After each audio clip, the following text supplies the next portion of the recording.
Hello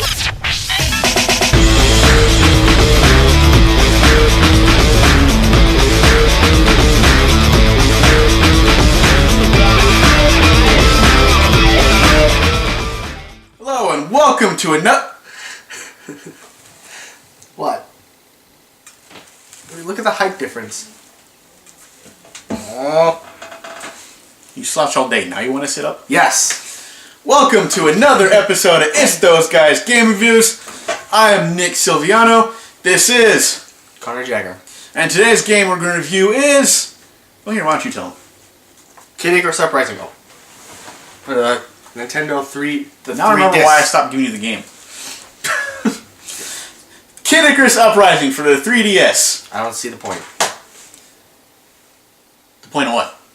I'm just saying. Ever since Pit's appearance in Smash Brothers Brawl, it went over well and people started asking for another Kid Icarus game. Well, there have been like 2 Kid Icarus games like 1,000 years ago, and like when gaming was new and the sun was new and the earth was new.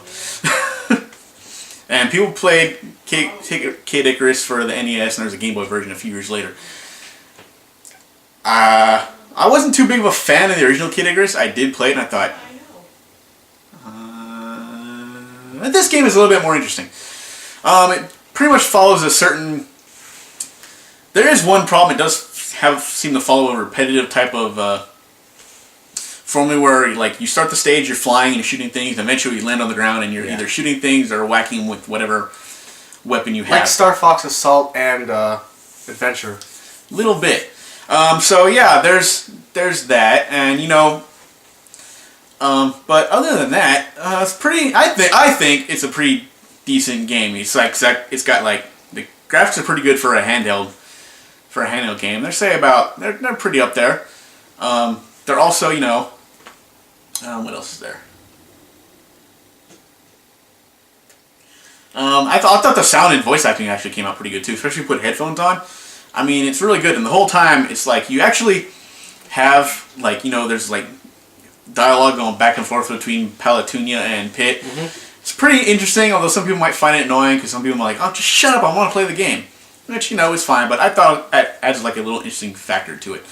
Plus, throughout the game, you run into other characters who can help you out in certain levels, which is also pretty neat. You can also switch weapons. I mean, as you play on, you get new weapons, and you can switch weapons you use throughout the game. So, you know, that's pretty cool. And stuff like that. Plus, you know, if you get it at the right angle, the 3D actually comes out pretty good. Your thoughts? I don't like it. It's not my type of game. That's fine. Because you elaborate? I want to be able to play my game, because most games, they have in-game dialogue. With this one, it's just, and that's fine, but this one's just annoying because I'm always trying to focus on one or the, because I can't focus on both, so I'm usually trying to focus on the dialogue while focusing on the gameplay at the same time, and it doesn't end well. Not that I've gotten a game over from that, but you never know. Wow, that was a lot of words. Did that hurt? That was a lot of words. Did that hurt? I'll give you an idea. So anyway, there. That's how much the words hurt. If you want to hit me, you can hit me later, but I'm not going to hit that. Anyway.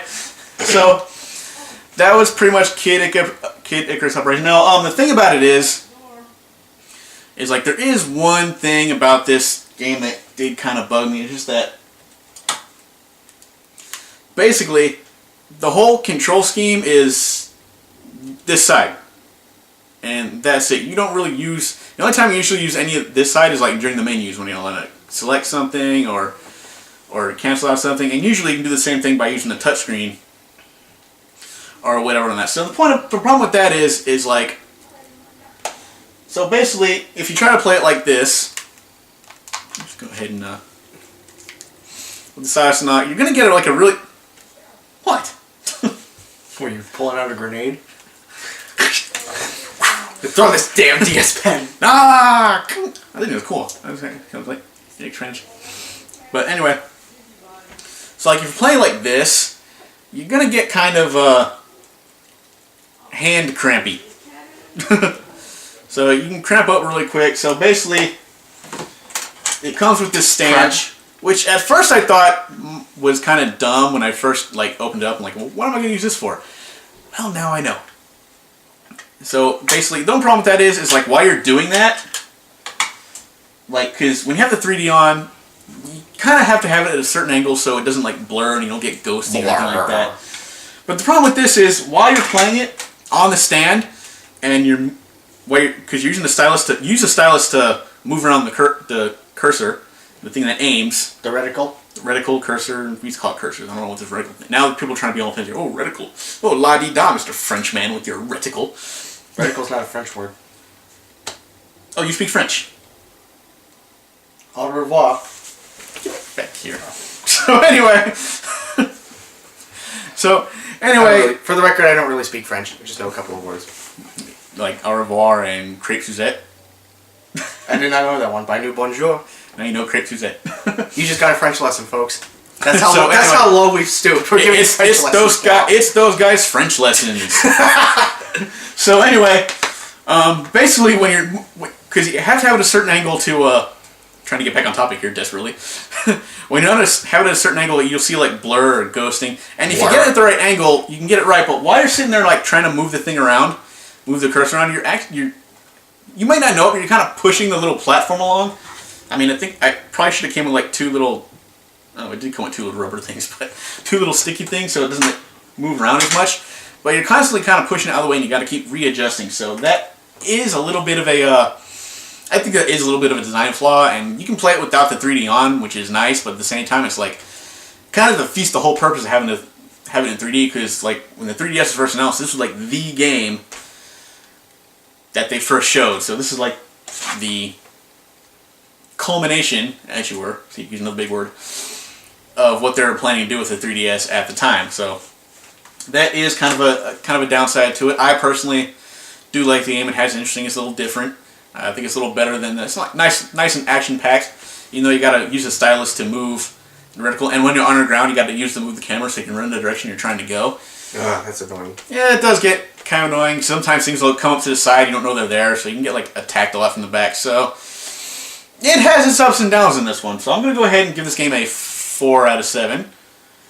Because, well, it's a fun game, and I think a lot of things are good. It does have a couple of design choices that I think they probably should have stayed away from. So, something to think about. That is my score, and yours is?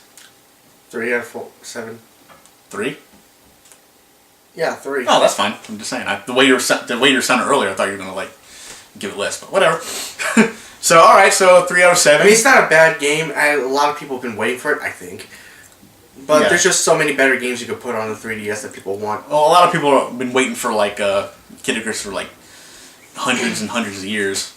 So for years they wanted a Kid Icarus game. So, like he said, when he finally showed up in Smash Brothers, everybody was like, yay! Speaking of Smash Brothers, the menus are... Menu. It's the same menu. I was going to say similar, but it's the same thing, same design. Well, it is designed by the same guy, the Sakurai guy, so... Who is working on a new Smash Brothers game, he said so far, so that's something to look forward to. So, alright.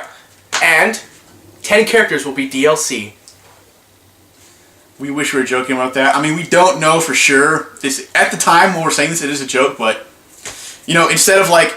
You know, in Smash Brothers Brawl, where you had to play a certain condition, unlock the characters, I'm telling you right now, and he's probably right, they're going to be like 10 to 15 characters on DLC. Downloadable C characters. With 5 DLC and 7 and another 20 DLC